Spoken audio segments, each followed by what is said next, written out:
Louis Roseman.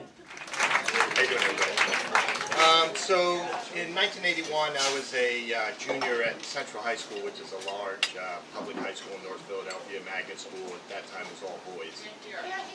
Oops, sorry. I was at Central High School in 1981, a junior.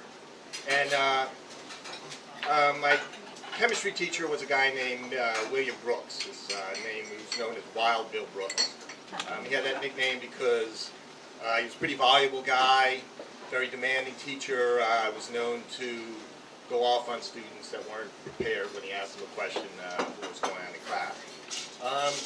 So Mr. Brooks taught us the basics of chemistry, what an atom is, that constituent parts are electrons and neutrons and protons, and that elements are made up of different combinations of these things, and molecules are made up of different combinations of atoms. A couple of hydrogen atoms and an oxygen atom together make a molecule of water.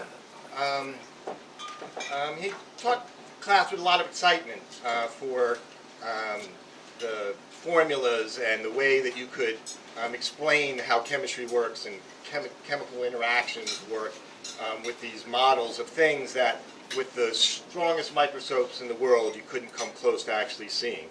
I should also tell you about when I was a junior in high school, I had hair that was about down to here, and I smoked a lot of pot. It became pretty clear during the course of the class sort of how things were going to shake out, that there were students in the class that were going to study really hard, whatever the class was, and try to do really well, try to get into a good college, and possibly get a scholarship in a college.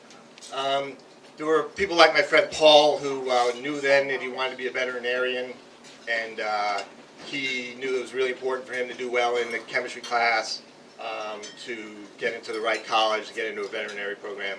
And then there were a couple of people like me who wanted to do well, but also had other interests. I had a girlfriend at the time, and I had a good friend in the class named Adam, who was one of the people who introduced me to smoking pot, and I, wanted to smoke a lot of pot. And so I wasn't really clearly one of the best students there. And Mr. Brooks would say things like, he'd call me and Adam the gray spots, and he'd say, "I don't know about you two. I don't know how you're going to do in this class. I don't know if you're going to be able to take the test at the end of the year."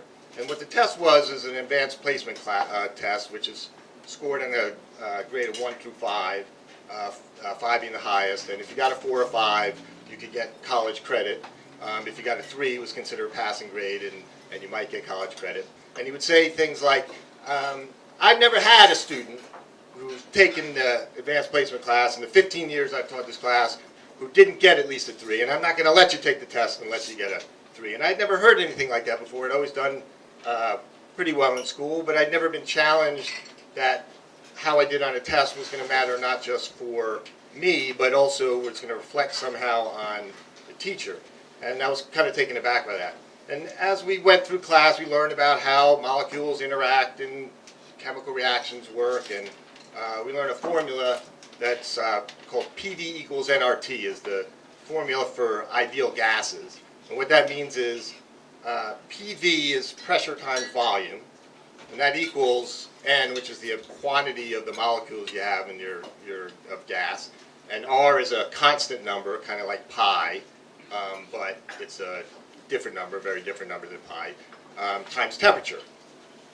And what that means is, on one side of the algebraic formula, PV, if something goes up, something's got to go up on the other side. So if pressure goes up on one side of the formula, temperature goes up.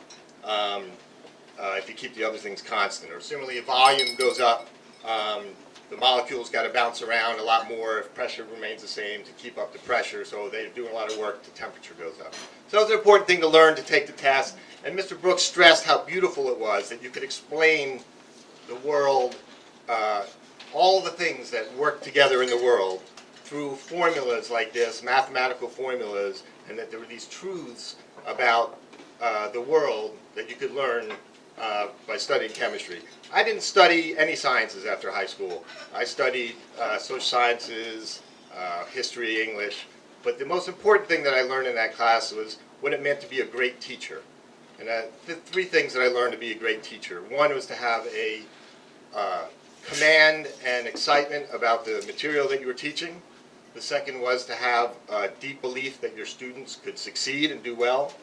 And the third was to have very high expectations for your students and to teach them that if you had those high expectations that they could achieve them and they could do well. Thank you.